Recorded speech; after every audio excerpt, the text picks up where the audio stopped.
नमस्कार, जय डांगी। अब हम आपको दिखाते हैं डांगी पटेल छात्रावास, चित्तौड़गढ़, राजस्थान। यहाँ का ये NH आपके हाईवे हैं जो मध्य प्रदेश और राजस्थान को जोड़ने वाली सड़क है। ये हाईवे है, ये एंट्री है डांगी पटेल छात्रावास की। ये जो आपको दिख रहे हैं तारबंदी, ये छात्रावास की भूमि है। ये फ्रंट का एक्स्ट्रा एरिया है जहाँ पे ग्रीनरी लगी हुई है।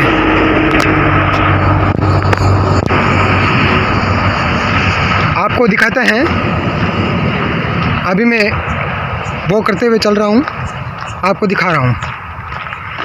ये जो पेड़ लगे हुए हैं, ये डांगी समाज के समाज बंधुओं ने लगाए हैं पेड़ वगैरह सारे। ये अब धीरे धीरे ये पेड़ बड़े हो जाएंगे तो अच्छी रौनक आ जाएगा। दोनों तरफ पेड़ हैं, ये पेड़ इतने बड़े हो गए हैं।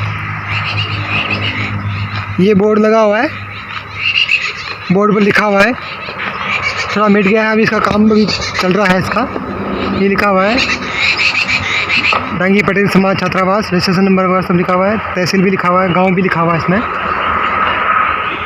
ये इसकी फ्रंट अब एंट्री है। अब अपन एंट्री करते हैं छात्रावास में।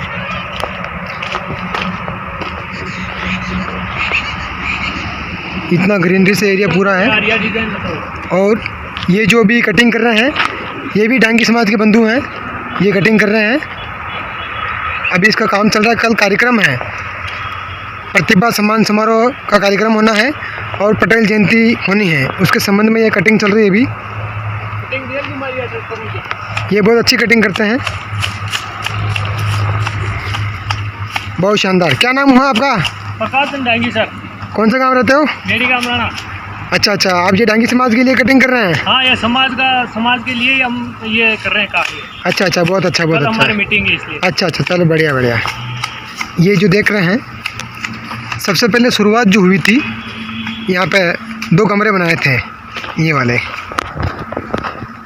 वाले कमरे बनाए थे 2। उसके बाद में ये हैं।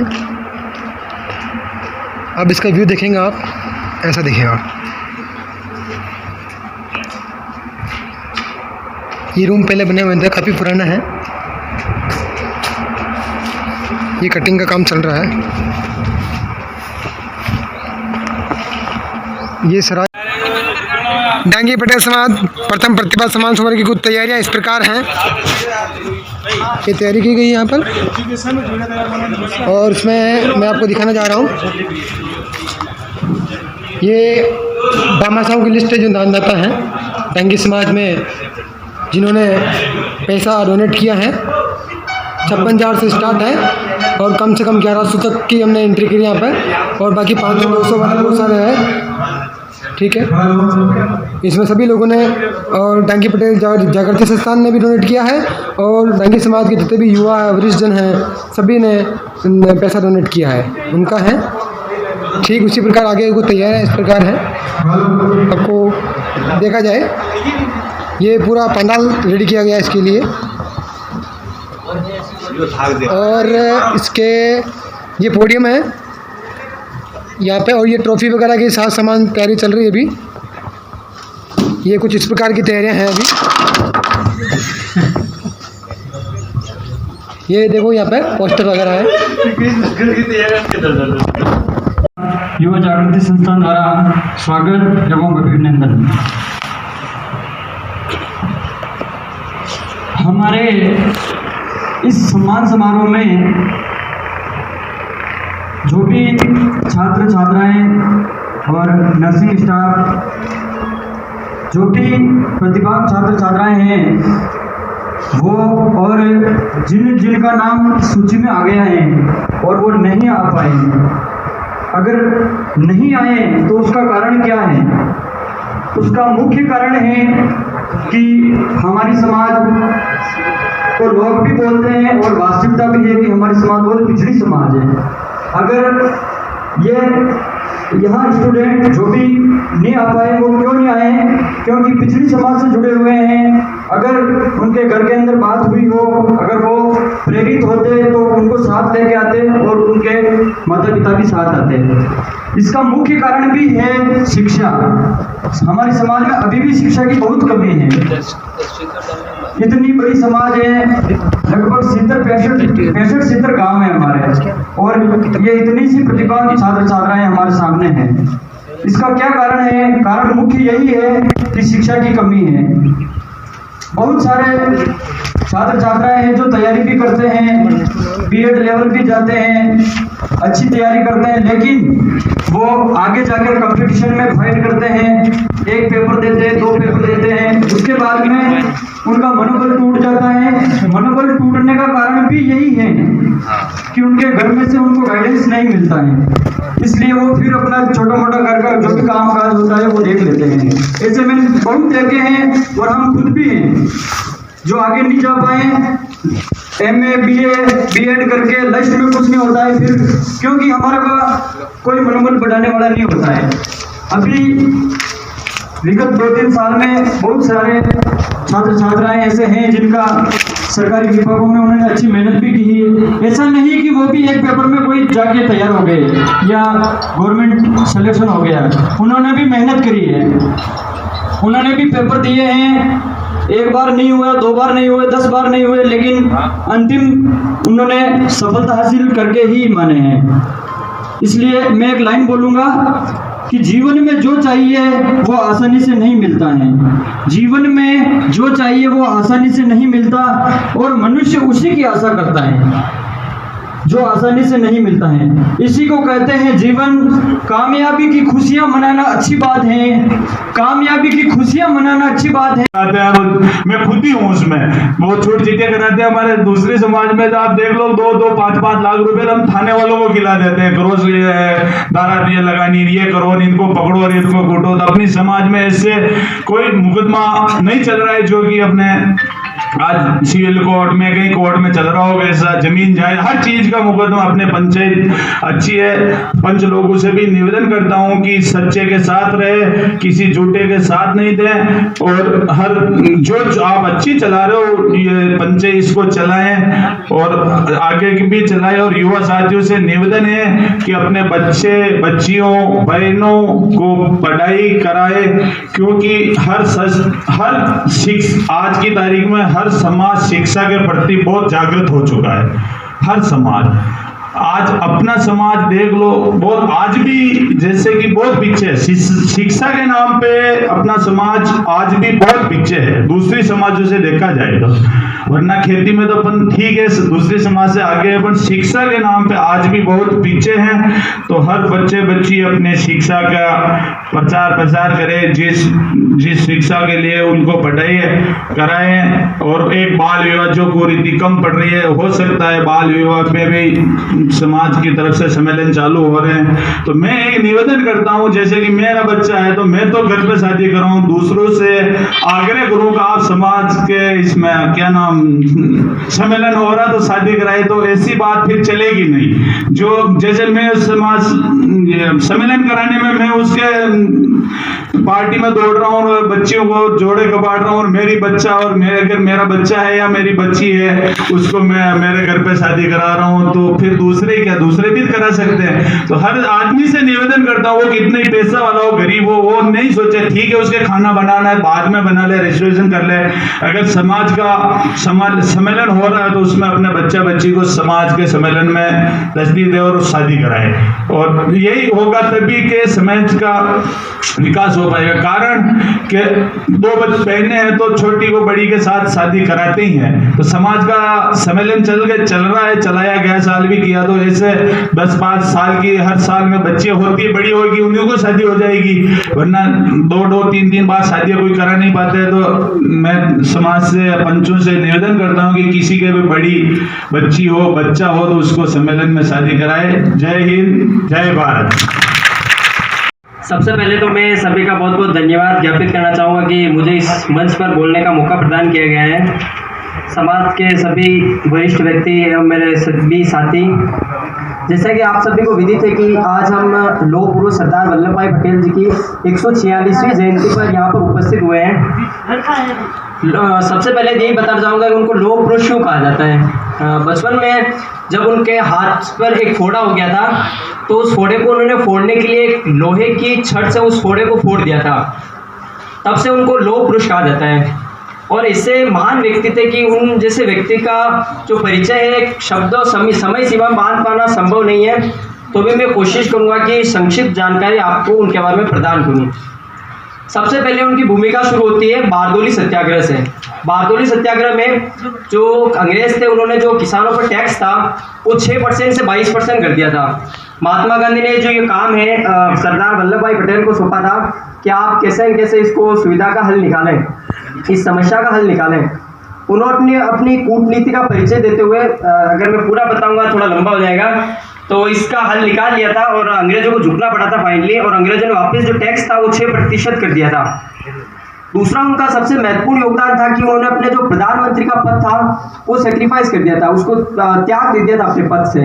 मतलब उनको पद मिल रहा था, उनको जो समिति बनी थी 1946 में, उसमें तय किया गया था कि इस समिति में जो अध्यक्ष बनेगा वही स्वतंत्र भारत का प्रधानमंत्री बनेगा। उस समिति में उनको 20 वोट मिले थे, लेकिन फिर भी गांधी जी के कहने पर उन्होंने अपने पद से अपना नाम वापस ले लिया था और पंडित जवाहरलाल नेहरू को प्रधानमंत्री बनाने की पूरी भूमिका निभाई थी। देश के एकीकरण में उनका जितना योगदान है, अगर वो नहीं होते और वो एकीकरण आज नहीं हुआ होता, तो आप सोच लें कि असम से गांधीनगर जाने के लिए अपन को कम से कम 7 जगहों से अलग अलग वीज़ा लेना पड़ता। तो देश को एकता के सूत्र में बांधने में जो उन्होंने अपनी भूमिका निभाई है, बहुत ही सराहनीय भूमिका है। साम दाम दंड भेद चारों आता था उनको। अगर कहीं बात समझौते से बन रही है तो समझौते से बनवा देते थे, कहीं पे अगर शस्त्र और बल की ज़रूरत है, जैसा कि उन्होंने हैदराबाद रियासत में किया था।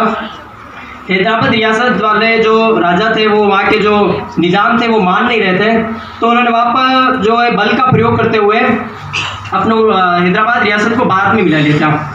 और कश्मीर के विलय का जो प्रश्न था, कश्मीर को भी जो कश्मीर के राजा थे हरि सिंह राजा थे, उनसे भी समझौता करके उन्होंने कश्मीर को भारत में मिलाया था।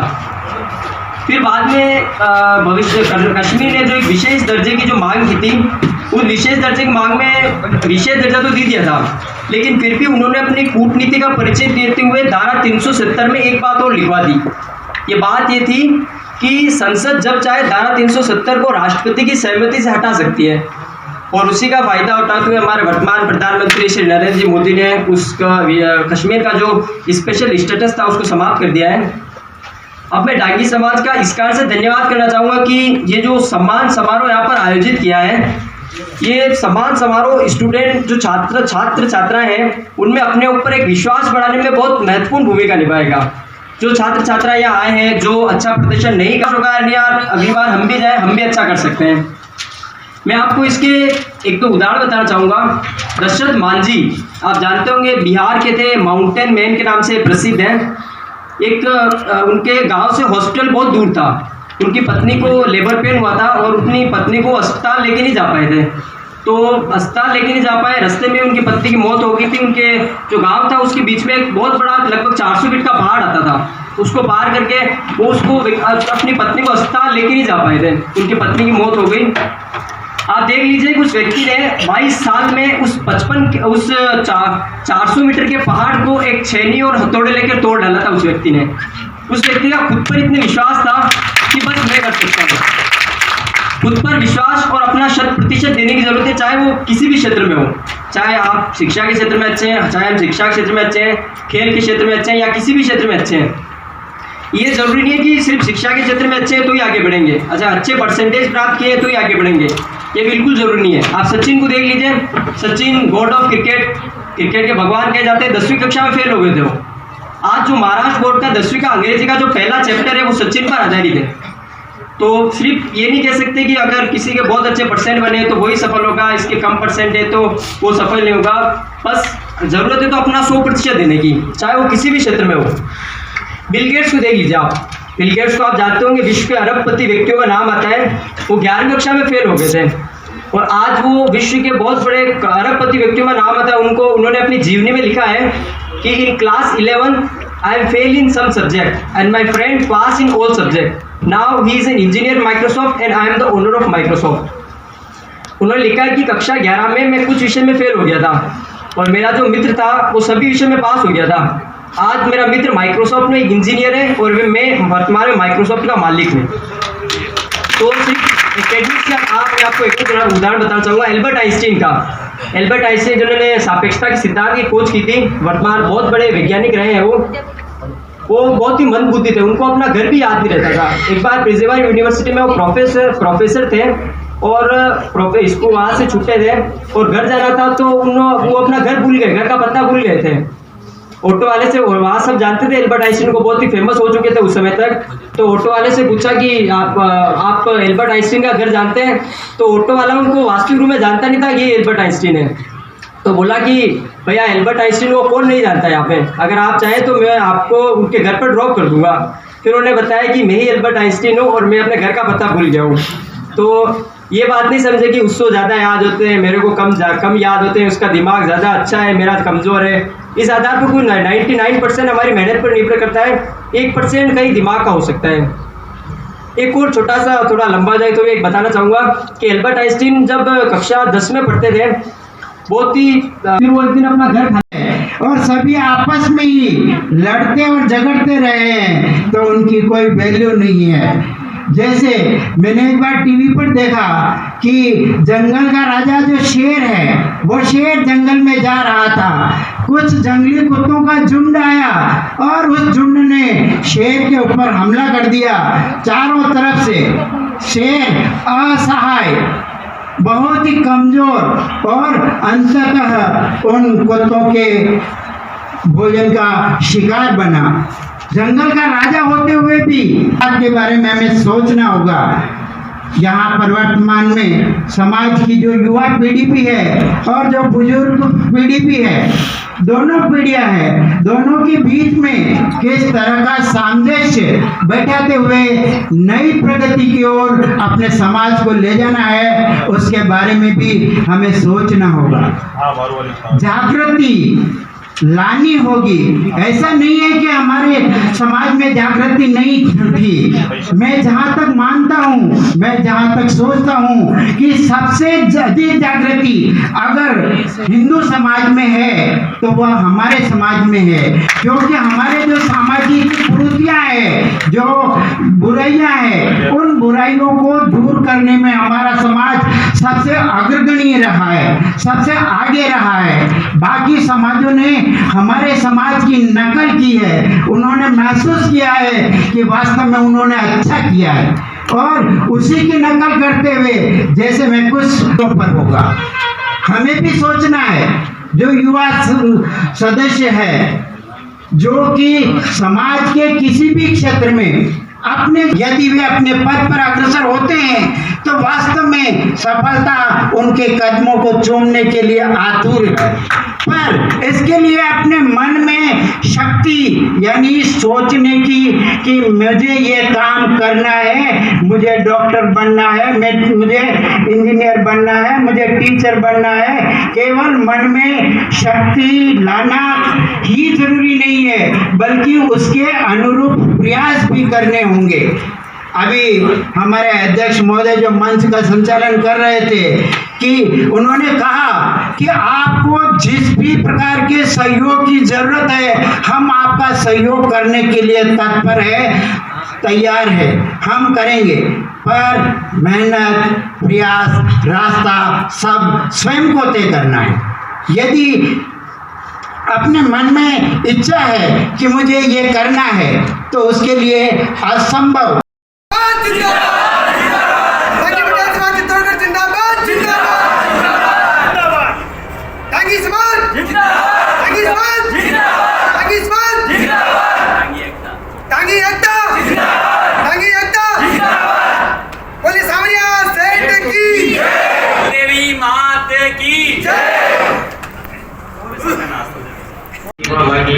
सम्मान के लिए मंच आयोजित किया गया है।